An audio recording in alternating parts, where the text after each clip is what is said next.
Paul and Barnabas at Iconium.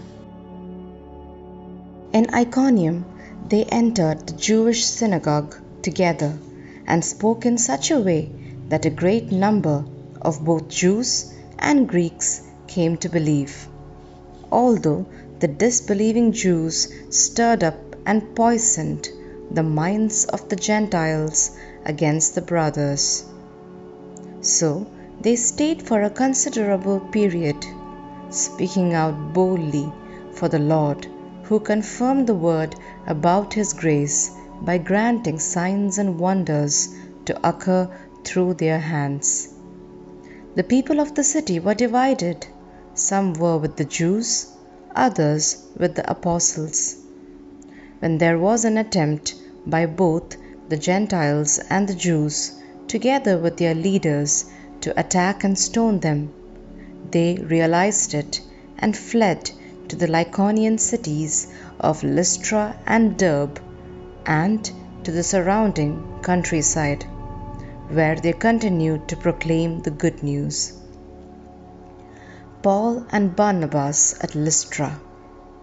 At Lystra there was a crippled man, lame from birth, who had never walked. He listened to Paul speaking, who looked intently at him, saw that he had the faith to be healed, and called out in a loud voice, "Stand up straight on your feet." He jumped up and began to walk about. When the crowd saw what Paul had done, they cried out in Lycaonian, "The gods have come down to us in human form." They called Barnabas Zeus and Paul Hermes, because he was the chief speaker. And the priest of Zeus, whose temple was at the entrance to the city, brought oxen and garlands to the gates, for he, together with the people, intended to offer sacrifice.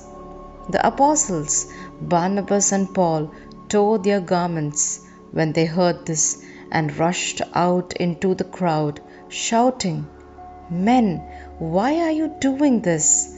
We are of the same nature as you, human beings.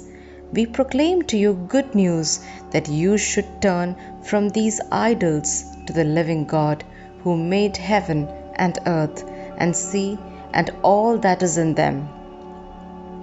In past generations He allowed all Gentiles to go their own ways. Yet, in bestowing His goodness, He did not leave Himself without witness, for He gave you rains from heaven and fruitful seasons, and filled you with nourishment and gladness for your hearts. Even with these words, they scarcely restrained the crowds from offering sacrifice to them. However, some Jews from Antioch and Iconium arrived and won over the crowds. They stoned Paul and dragged him out of the city, supposing that he was dead. But when the disciples gathered around him, he got up and entered the city. On the following day, he left with Barnabas for Derbe. End of the first mission.